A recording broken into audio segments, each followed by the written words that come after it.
Welcome. ഇന്ന് നമ്മൾ object oriented programming കോൺസെപ്റ്റ്സിനെ കുറിച്ചാണ് പഠിക്കാൻ പോകുന്നത്. എന്താണ് object? Anything that we see around us. Table ആയിരിക്കാം, ചെയർ ആയിരിക്കാം, TV ആയിരിക്കാം, ഫാൻ ആയിരിക്കാം, എന്തും. An object has certain characteristics and behavior. ഇപ്പോൾ ഇവിടെ കാണുന്ന കാറിൻ്റെ കുറച്ച് ക്യാരക്ടറിസ്റ്റിക്സ് ഒന്ന് പറഞ്ഞേ. Manufacturer, model, steering, colour, engine, അങ്ങനെ പല ക്യാരക്ടറിസ്റ്റിക്സ് നമുക്ക് പറയാം. ബിഹേവിയർ എന്ന് പറയുമ്പോൾ എന്താണ് ഉദ്ദേശിക്കുന്നത്? ഒരു 12 ലിറ്റർ പെട്രോൾ ഉപയോഗിച്ചുകൊണ്ട് ഈ കാറിന് എത്ര ദൂരം സഞ്ചരിക്കാൻ പറ്റും എന്നുള്ളതാണ് അതിൻ്റെ ബിഹേവിയർ. ഒരു ഒബ്ജക്റ്റിന് എന്തൊക്കെയാണുള്ളത്? Characteristics and behaviour. ഈ ഒബ്ജക്റ്റിൻ്റെ ക്യാരക്ടറിസ്റ്റിക്സിനെ നമ്മൾ പ്രോഗ്രാമിൽ വേരിയബിൾസ് യൂസ് ചെയ്തിട്ടാണ് റെപ്രസെൻ്റ് ചെയ്യുന്നത്. ബിഹേവിയേഴ്സിനെയോ ഫങ്ഷൻസ് ഉപയോഗിച്ചുകൊണ്ടാണ് റെപ്രസെൻ്റ് ചെയ്യുന്നത്. Collection of objects of the same type is called class. ഒരേപോലെയുള്ള ഒബ്ജക്ട്സിൻ്റെ ഒരു കളക്ഷനെയാണ് ക്ലാസ് എന്ന് പറയുന്നത്. അപ്പോൾ ഇവിടെ 3 ക്ലാസ്സുകൾ കാണിച്ചിട്ടുണ്ട്. ഒന്ന് കാറിൻ്റെ ഒരു കളക്ഷനാണ്, മറ്റേത് പെന്നിൻ്റെ കളക്ഷനാണ്, ഇതും പെന്നിൻ്റെ തന്നെ കളക്ഷനാണ്. കൂടുതൽ ഒബ്ജക്റ്റ് ഓറിയൻറ്റഡ് കോൺസെപ്റ്റ്സിലേക്ക് പോകുന്നതിനേക്കാളും മുൻപ് നമുക്ക് പാരഡൈം എന്നുള്ളൊരു വാക്ക് പരിചയപ്പെടാം. പ്രോഗ്രാമിംഗ് പാരഡൈം എന്ന് പറയുന്നത് the way in which a program is organised. C++ലെ 2 പാരഡൈംസ് ആണ് യൂസ് ചെയ്യുന്നത്. Procedural paradigm and the object oriented paradigm. Procedural പാരഡൈമിലെ പ്രൊസീജറിനാണ് കൂടുതൽ എംഫസിസ് നൽകുന്നത്. ഇവിടെ top down approach of programming ആണ് യൂസ് ചെയ്യുന്നത്. ടോപ്പ് ഡൗൺ അപ്രോച്ച് എന്ന് പറഞ്ഞാൽ എന്താണ്? Large programs are divided into modules and modules are further divided into functions. C, Pascal, Fortran, Basic, etc. are examples of procedural programming language. Procedural programming languageന്റെ disadvantages എന്ന് പറയുന്നത് ഇവിടെ പ്രൊസീജറിനാണ് കൂടുതൽ importance നൽകുന്നത്, ഡാറ്റയ്ക്ക് ഇമ്പോർട്ടൻസ് നൽകപ്പെടുന്നില്ല. It is difficult to modify the existing program. ഒരിക്കലൊരു പ്രോഗ്രാം എഴുതിയതിന് പിന്നീട് മാറ്റണമെന്ന് വിചാരിക്കുകയാണെങ്കിൽ ചിലപ്പോൾ ചെറിയൊരു മാറ്റമായിരിക്കും. അത് നമ്മൾ ഒരു സ്ഥലത്ത് മാറ്റി വരുമ്പോഴാണ് പിന്നെ അതിൻ്റെ തുടർച്ചയായിട്ട് വേറെ കുറച്ച് സ്ഥലങ്ങളിലും കൂടി ആ മാറ്റം റിഫ്ലക്റ്റ് ചെയ്യേണ്ടി വരും. So it is difficult to modify an existing code. It cannot model the real world well and it is not extensible. ഈ പോയിന്റ്സ് നമുക്ക് നെക്സ്റ്റ് പാർട്ടിൽ ഒന്നുകൂടി എക്സ്പ്ലെയിൻ ചെയ്യാം. Object-oriented programming paradigm binds together the data and the functions. Data എന്ന് പറയുന്നത് characteristics. Functions എന്ന് പറയുന്നത് the behavior of the object is bound together into a single unit called class. Class എന്ന് പറയുന്നത് ഒരു യൂസർ ഡിഫൈൻഡ് ഡേറ്റ ടൈപ്പ് ആണ്. നമ്മൾ സ്ട്രക്ചേഴ്സിൽ പഠിച്ചു, structure is A user defined data type. അതേപോലെ തന്നെ class is also A user defined data type. The variables declared within a class are called data members and the functions within a class are called the member functions. Class declaration, class keyword use ചെയ്തിട്ടാണ് start ചെയ്യേണ്ടത്, followed by the class name. ഇതൊരു valid identifier ആയിരിക്കണം. പിന്നെ within opening and closing braces the variables and functions are listed. ക്ലാസിൻ്റെ ഉള്ളിൽ declare ചെയ്യുന്ന വേരിയബിൾസിന് എന്താ പറയുക?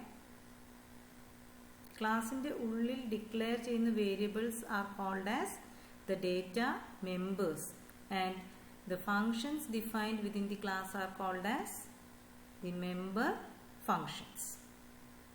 ഇപ്പോൾ ക്ലാസ്സിൽ നമ്മൾ വേരിയബിൾസ് എഴുതുമ്പോൾ by default they are private to the class. Public keyword use ചെയ്തിട്ട് ഡിക്ലെയർ ചെയ്തിട്ടുള്ള വേരിയബിൾസ് ആയാലും ഫങ്ഷൻസ് ആയാലും it can be accessed from outside the class. അതായത് മെയിൻ ഫംഗ്ഷനിൽ നിന്നുകൊണ്ട് നമുക്ക് ഈ ഫങ്ഷൻസിനെയും വേരിയബിൾസിനെയും, ഏത് വേരിയബിൾസ്? പബ്ലിക്കിൻ്റെ കീഴിൽ എഴുതിയിട്ടുള്ള വേരിയബിൾസിനും ഫങ്ഷൻസിനെയും മെയിൻ ഫംഗ്ഷനിൽ നിന്നുകൊണ്ടും നമുക്ക് ആക്സസ് ചെയ്യാവുന്നതാണ്. Variables declared within a class are private by default and these variables cannot be accessed from outside the class. അതായത് ഇവിടെ നമ്മൾ പബ്ലിക് എന്നുള്ള കീവേഡ് കഴിഞ്ഞിട്ടല്ല ഈ വേരിയബിൾസ് ഡിക്ലെയർ ചെയ്തിട്ടുള്ളത്. അതുകൊണ്ട് ഇത് പ്രൈവറ്റ് ടു ദി ക്ലാസ് ആണ്. ഈ വേരിയബിൾസിനെ മെയിൻ ഫംഗ്ഷനിൽ നിന്നുകൊണ്ട് നമുക്ക് കോൾ ചെയ്യാനായിട്ട് സാധിക്കുകയില്ല. ഇപ്പോൾ ഈ ക്ലാസ് നെയിം ഒരു ഡേറ്റ ടൈപ്പ് ആണ്. ഈ ഡേറ്റ ടൈപ്പ് ഉപയോഗിച്ചുകൊണ്ട് ഡിക്ലെയർ ചെയ്യുന്ന വേരിയബിൾസ് ആണ് objects of the class.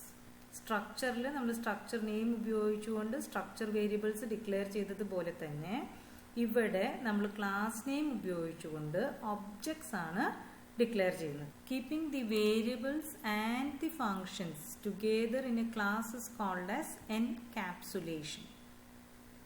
Through encapsulation we can achieve data abstraction and data hiding. Data abstraction എന്ന് പറയുമ്പോൾ only the essential features are given, hiding the implementation details.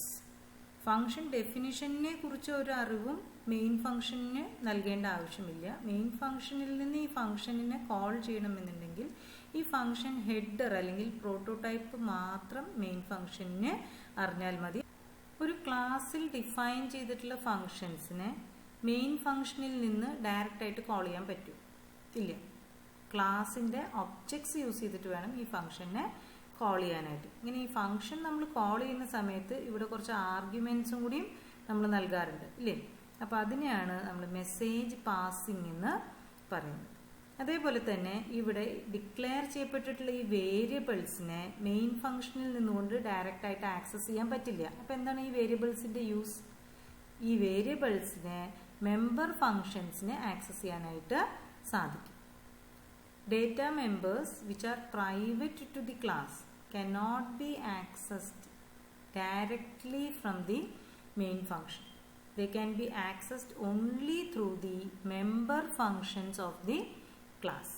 Therefore, data hiding is implemented using the private data members of the class.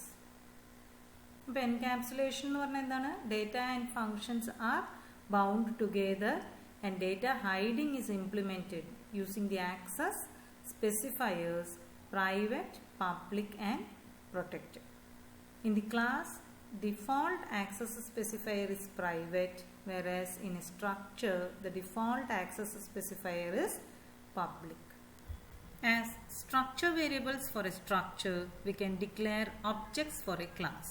And what is an object? An object is nothing but an instance of a class. Objects communicate with each other using message passing. So, what are the advantages of object-oriented programming? Data is given more importance than procedure. It binds together the data and functions, supports data hiding, models the real-world problems well, it is extensible, that is, can define new data types, and it is easy to modify the existing code. എന്താണ് programme? Set of instructions to solve a given problem. Procedure oriented programming le procedure or the steps to solve the problem is given more importance. പക്ഷേ object oriented programming le given a problem we first identify the objects and the related data and functions so that the solution to the problem can be represented in a more realistic way. ഏതൊരു programming ലാംഗ്വേജിലും ഒരിക്കൽ എഴുതിയിട്ടുള്ള programme കോഡിൽ changes വരുത്തുക എന്ന് പറയുന്നത് ബുദ്ധിമുട്ടുള്ള കാര്യം തന്നെയാണ്.